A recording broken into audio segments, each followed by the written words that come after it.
importante, crucial en la parte de formación del piloto. Y el objetivo de hoy es conocer la V-Speed como términos que son estándares y que se utilizan para definir las velocidades aerodinámicas útiles para la operación segura de todas las aeronaves.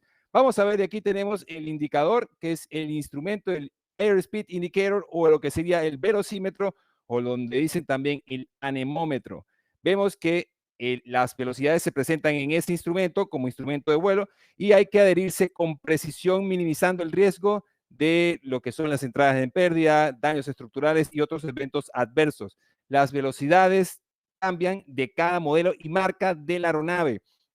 También es importante su recordatorio de memoria para la operación segura de esta aeronave.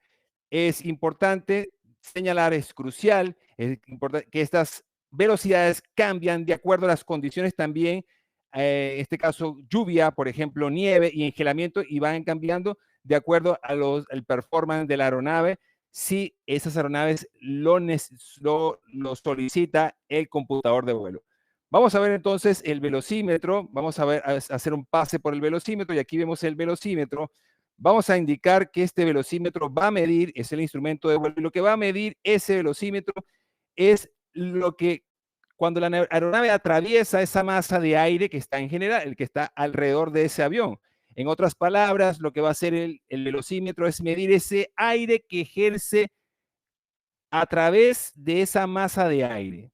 Va a indicar la velocidad al que se va moviendo esa masa de aire y que va haciendo presión en ese diafragma que ustedes ven aquí. Aquí lo voy a señalar. Este diafragma que está aquí a través de su tubo pitot. El aire va entrando por aquí, por esta zona. Vean que aquí está y aquí vamos a tener lo que se llama una presión dinámica. Esa presión que es dirigida hacia el diafragma interior del instrumento. Y lo vamos a ver aquí en este caso como es el aire de impacto. Ese aire que entra a presión lo que va a hacer es mover el diafragma, este que está aquí, vean que está aquí, se mueve hacia adelante y hacia atrás, de una forma de que si expande,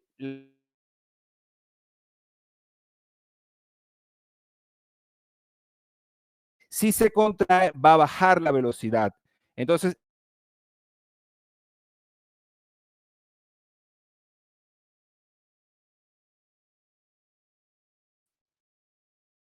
mover la aguja, la va a mover, y de alguna manera, en ese caso, cuando la va moviendo, va haciendo la indicación y vamos a teniendo la indicación de lo que necesitamos del instrumento. Ahora, ¿qué hace la presión estática? Esta presión que está alrededor aquí, esta presión que está aquí, esta static source, esta parte estática, aquí lo tenemos como que esta parte estática lo que va a hacer es generar la presión alrededor de la caja del instrumento. Esto que está alrededor de toda esa parte, la va a presurizar. ¿Qué va a hacer? La va a presurizar de manera que solamente impacte el aire el aire que es el aire dinámico hacia el diafragma. Y lo demás lo que va a hacer es presurizar esa caja para que el diafragma que se conecta con esos pequeños engranajes se convierta en el movimiento de la aguja ascendiendo o descendiendo. Eso quiere decir aumentando la velocidad o disminuyendo la velocidad. Un punto importante, algo que resaltar de este instrumento que indica en nudos. El nudo es la unidad de medida que se utiliza, o la que utilizamos la mayoría de los pilotos, por lo menos es lo que utilizamos, y esa unidad de medida viene, se remonta desde los años 1800, cuando los marineros utilizaban esa forma de medir la velocidad del barco, atando esa cuerda al barco, haciendo ciertos nudos y al extremo colocaban un tronco de madera. Entonces, ahí medían la velocidad con cuánto se movían esos nudos hacia el barco. Ahí tenían esa forma de esa unidad de medida que se incluyó en el anexo 5 de la OASI. Es importante referenciar que el anexo 5 de la OASI, como lo tenemos nosotros, que es una norma y método recomendado, ese anexo 5 de la OASI va a establecer las unidades de medidas que se emplearán en las operaciones aéreas y terrestres. El anexo 5 de la OASI lo que hace es el inicio del convenio, lo que celebró esta controversia, se percataron que era importante colocar estas unidades de medidas estandarizadas para todos los miembros que están firmantes de la OASI.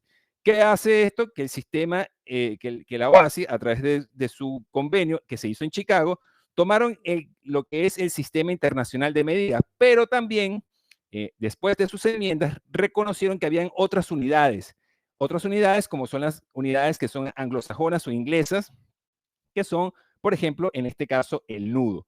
Cuando hablamos del nudo, vean aquí que siempre es importante, y yo le pregunto siempre a los pilotos, ¿cuánto mide un nudo?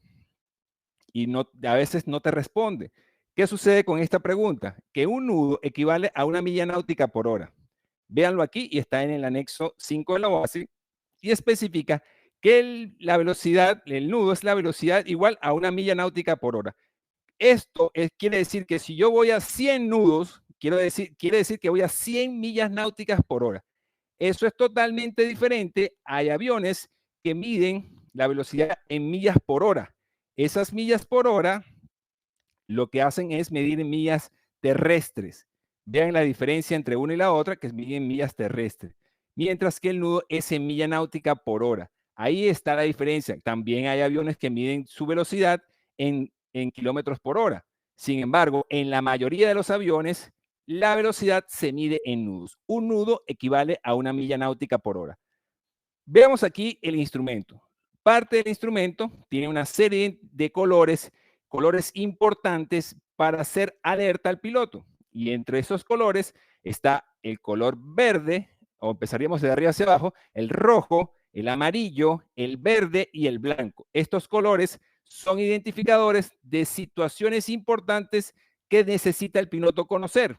Por ejemplo, en el caso del rojo, esa línea roja en la parte superior que está, se limita con el arco amarillo y es la velocidad que nunca se debería exceder. Si un piloto opera por encima de esa velocidad roja, puede producir daños estructurales a la aeronave. Y eso ha pasado inclusive cuando los pilotos, por ejemplo, han ido en descenso y no se han percatado de que la velocidad empieza a aumentar y no han reducido la potencia. O, por ejemplo, cuando entran en condiciones de condiciones instrumentales y no se dan cuenta que pierden el control de la aeronave e incluso aumentan la potencia del avión sin querer, pierden el control y aumenta la velocidad generando daños estructurales a la aeronave severos.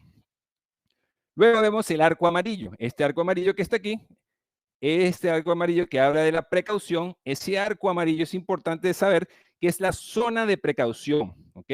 Zona de alerta. Solo vuele dentro de ese rango en aire suave y con mucha precaución. Luego tenemos el arco verde, es el arco de operación normal. Ese arco de operación verde es el arco que deberían los pilotos volar. La mayoría de los vuelos se realizan en esa zona de arco verde, y realmente indica el comienzo, el comienzo de la velocidad a la que el avión se debe sustentar sin los dispositivos hipersustentadores, y ya sería la limitación con el arco amarillo. ¿Okay? Ahora tenemos el siguiente, que es el arco blanco. Ese arco es solamente identificado para los límites de la velocidad de los flaps, desde que se extienden hasta la última velocidad, que es la velocidad en configuración, velocidad de stall en configuración de aterrizaje. Repito, es la velocidad de stall con la configuración de aterrizaje. Vamos a ver entonces aquí las indicaciones, las velocidades son importantes para las diferentes maniobras. Y cada velocidad debe ser respetada porque en las maniobras se ejercen el uso abrupto de los controles primarios, de las superficies de controles primarios de nuestro avión, y ahí vamos a ejercer bastante movimiento y es importante respetar la velocidad, sobre todo la velocidad de maniobra.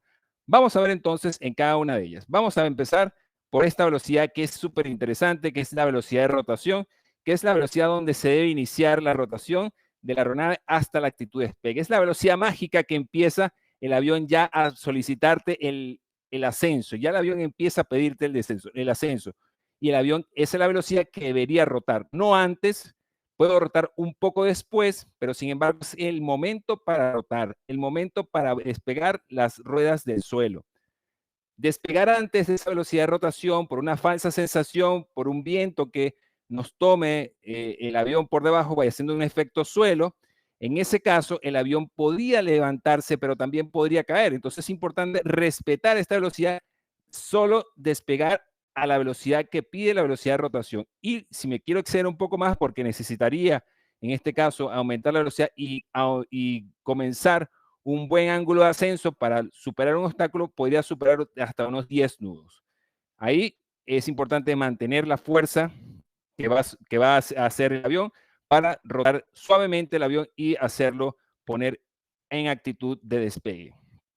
Luego tenemos la velocidad de pérdida. Vean que esta velocidad es muy interesante porque es la velocidad a la cual ya el avión es la velocidad mínima controlable. Tenemos esta velocidad, vean que se diferencia con la segunda velocidad, que hay mucha confusión entre estas dos velocidades. Y una forma de recordarlo entre esta velocidad, que es la velocidad mínima a la que el avión es controlable, pero en configuración de aterrizaje, a diferencia de esta, es que el avión está en configuración limpia. A diferencia de esta que sería, por ejemplo, con el stuff in, con todas las cosas recogidas, tren de aterrizaje, flaps, por ejemplo, y en esta que está acá abajo, que las stuff off, que es la velocidad cuando yo tengo la configuración de aterrizaje, la velocidad que es el vuelo es estable, ¿ok? Y controlable en configuración de aterrizaje. Es la mínima velocidad. Eso quiere decir que es la mínima velocidad en el arco blanco, mientras que la BS es la mínima velocidad en el arco verde. Luego, vamos a ver aquí lo que sería lo que es, en este caso, el ángulo de ascenso, que se contrasta también con el régimen de ascenso. Tenemos el ángulo de ascenso con el régimen de ascenso, aquí tenemos el ángulo, y la forma de recordar de él es, él hace una relación entre la altitud y la distancia. La forma de recordarlo con él es la distancia, el X, ¿ok? Donde yo tengo que ganar altitud en una distancia dada. O sea, gano mayor altitud en una pequeña distancia. Mientras que la BY o la BY es la mejor velocidad de ascenso. En este caso voy a lograr en menor tiempo, en menor tasa de ascenso.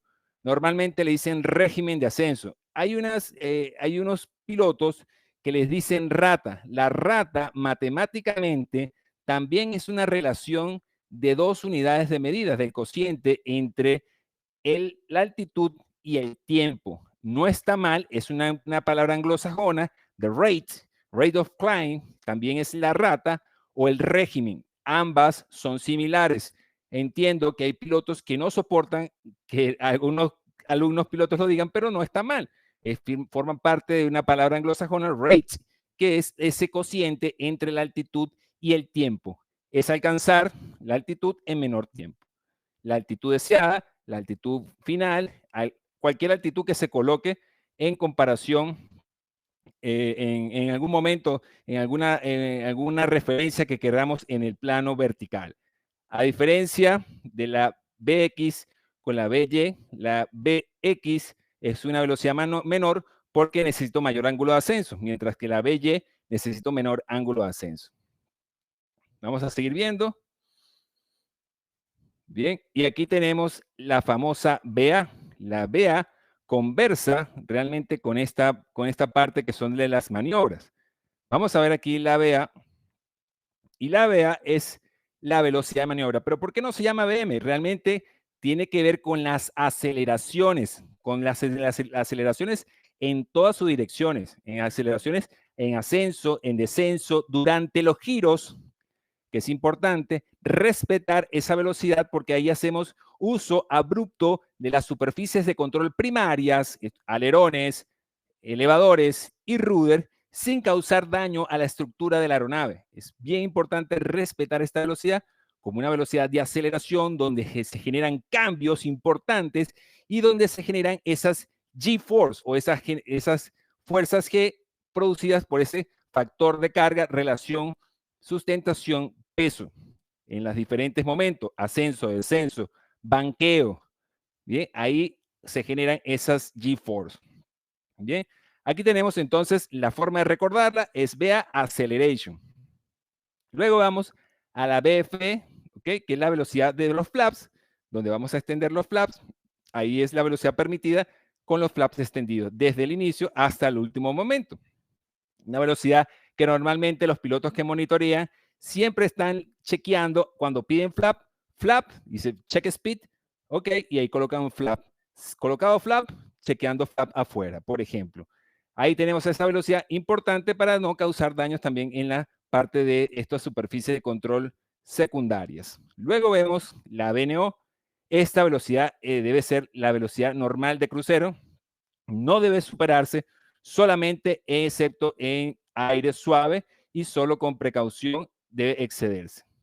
Y por último tenemos la velocidad de nunca exceder, never exceed. Es la velocidad límite a la que no debe superarse en ningún momento. Voy a causar daños estructurales y ya había hablado cómo se puede superar. Se puede superar de manera, en alguna forma de que yo vaya, si el piloto vaya en descenso y se le haya olvidado que tiene que reducir la potencia porque va a exceder la velocidad.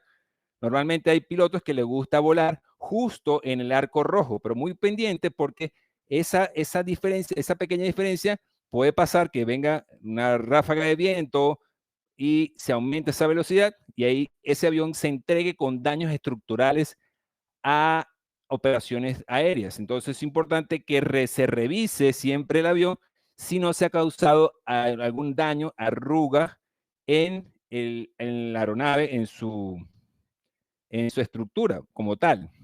Entonces, esta velocidad también puede excederse, como los comenté antes, por ejemplo, en una entrada en condiciones instrumentales, con pérdida de control de la aeronave y no se reduzca la potencia y se pierde el control, como por ejemplo se puede aumentar la potencia pensando que está en ascenso y realmente está en descenso. Por la pérdida, en este caso puede ser por la misma condición del piloto de tener ilusiones sensoriales y quiera tratar de salir del momento que está, que es la condición instrumental. Aquí tenemos entonces, vamos a ver de dónde salen estas velocidades. Si salen estas velocidades del manual, vamos a ver acá. Aquí vamos a ver. Vamos a compartir el escritorio y vamos a ver las velocidades de dónde sale. Y salen del manual, aquí tenemos el POH de la aeronave. Si vemos aquí, aquí tenemos el POH, ¿ok? El POH en este capítulo, vamos a ver que aparece, aquí, aquí están las limitaciones, vean aquí, esta es una Cessna 172, la que se está utilizando de ejemplo, y aquí vean cómo se demarcan cada una de ellas, la VNE, velocidad nunca exceder, normal operacional, la velocidad de maniobra, que va a depender también del peso de la aeronave, vean que tenemos la indicación, la que vamos a utilizar es la velocidad indicada, vean que la velocidad calibrada es la velocidad corregida por el mismo error del instrumento, y hay una diferencia entre la velocidad calibrada y la velocidad indicada, y vean que está tipificada. Aquí también vemos los arcos del otro lado, el arco blanco, de dónde hasta dónde va, el arco verde, en este caso va de 41,85, el arco verde de 47 a 128 nudos, el amarillo de 128 a 160.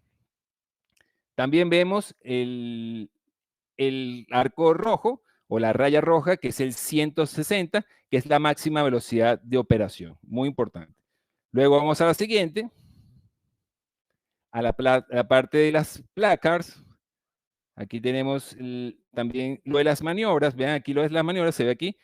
Los chandeles, el 8 flojo, las maniobras de los virajes escarpados, las barrenas y los stall.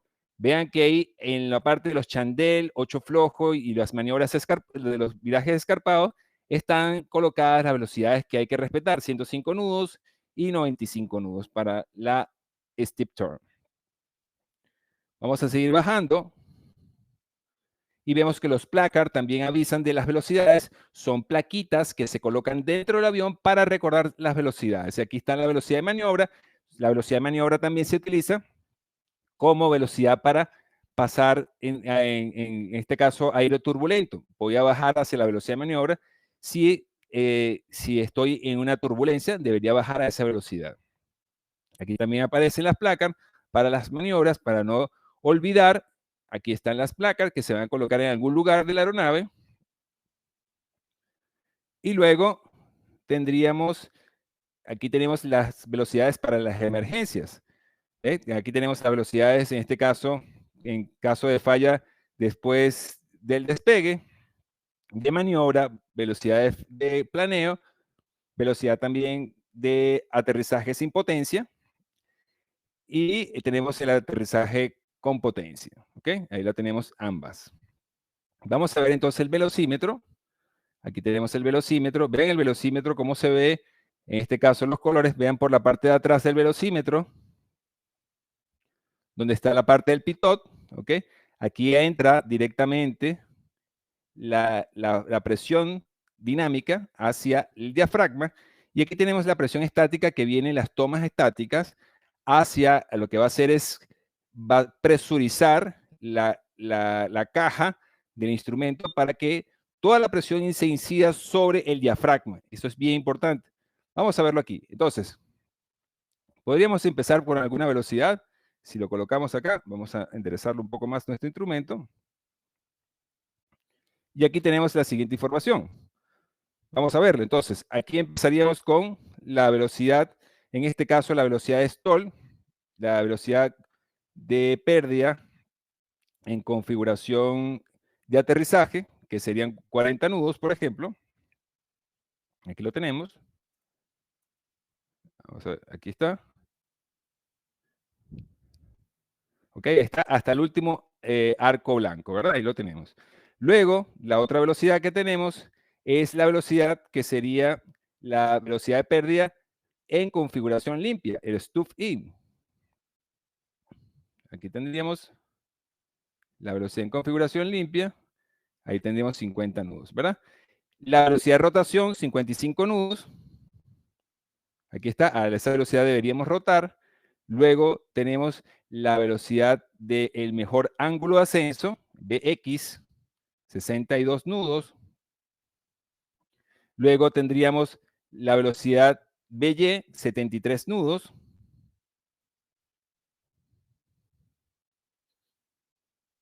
¿Okay? Luego seguimos con la velocidad de extensión de flap, 85 nudos. Ahí está. Vean. Seguimos con la velocidad de normal operación, 127 nudos. Ahí está.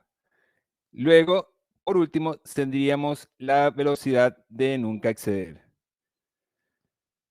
También podríamos agregarle la velocidad de planeo, que son 65 nudos, para que no se nos olvide. Y aquí está la velocidad de 65 nudos de velocidad de planeo. Ahí está, la velocidad que deberíamos mantener en caso de falla de motor, en este caso en single engine, para este 172N.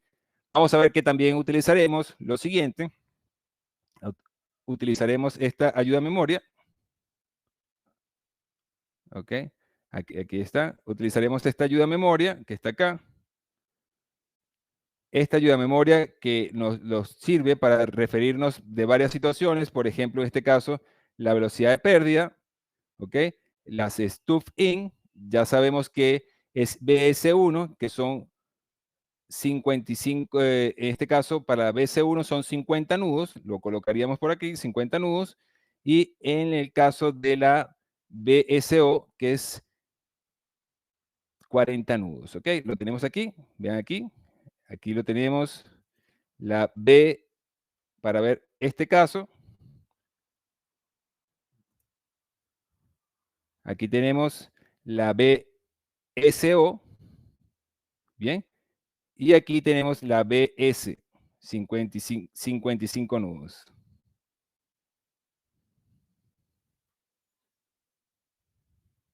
Ya, disculpe, la BS 50 nudos. Ahí está. La velocidad de rotación, 55 nudos. Bien, veamos aquí.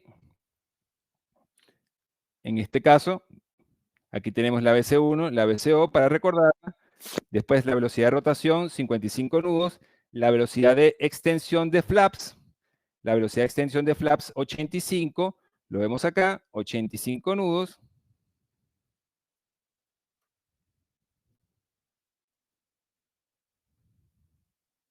Aquí está. Luego vamos para acá. Tenemos la velocidad de mejor ángulo de ascenso, que es la Bx, y la mejor régimen de ascenso, By o By. Tenemos que para la Bx tenemos 62 nudos y para la By 73 nudos. Vamos acá. a verlo aquí.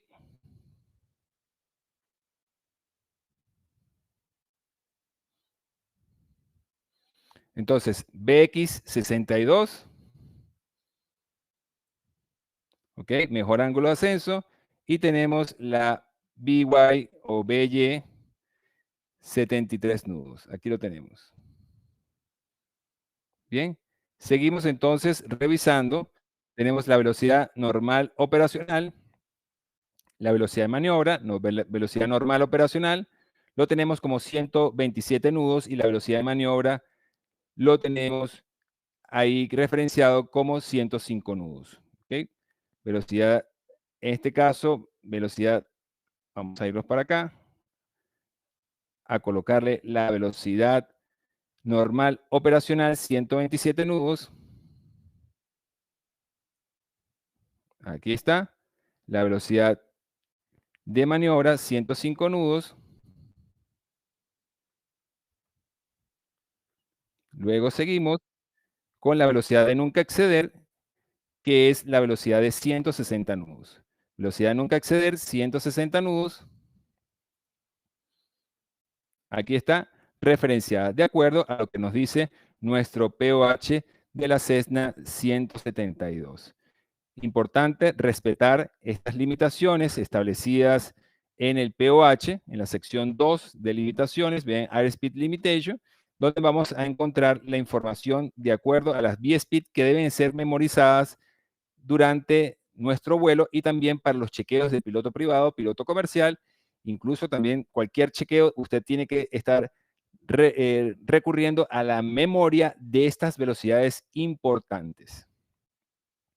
Vamos entonces a nuestra presentación.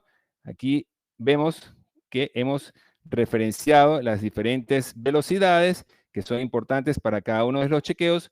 No olvides también comentar que conocer la conversión de las unidades es bien importante, saber cuánto vale un nudo. Hemos referenciado que un nudo, en este caso, si este avión está volando, vamos a ver, colocar aquí, si este avión va volando a 100 nudos, colocar el color negro, eso quiere decir que yo estoy volando a 100 millas náuticas por hora. Bien, es importante hacer de referencia, recordarlo para todos los participantes que aunque parezca tonto, esa memoria debe hacerse para las conversiones, sobre todo para el vuelo por instrumento, cuando hay que hacerlo de manera bien calculado matemáticamente, ahí vas a utilizar esa información. Bien, 100 nudos equivalen, aquí te lo voy a colocar, a 100 millas náuticas por hora.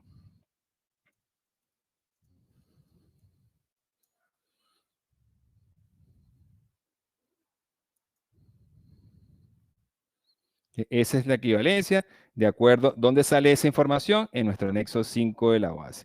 Entonces, con esto, esta información, hemos terminado el día de hoy. Gracias por estar con nosotros. Gracias por participar el día de hoy. No olvides seguirnos en nuestras redes sociales y visitarnos en www.eflyacademy.com. Nos vamos a ver con más temas. Hasta luego y no dejes de aprender. Chao, chao.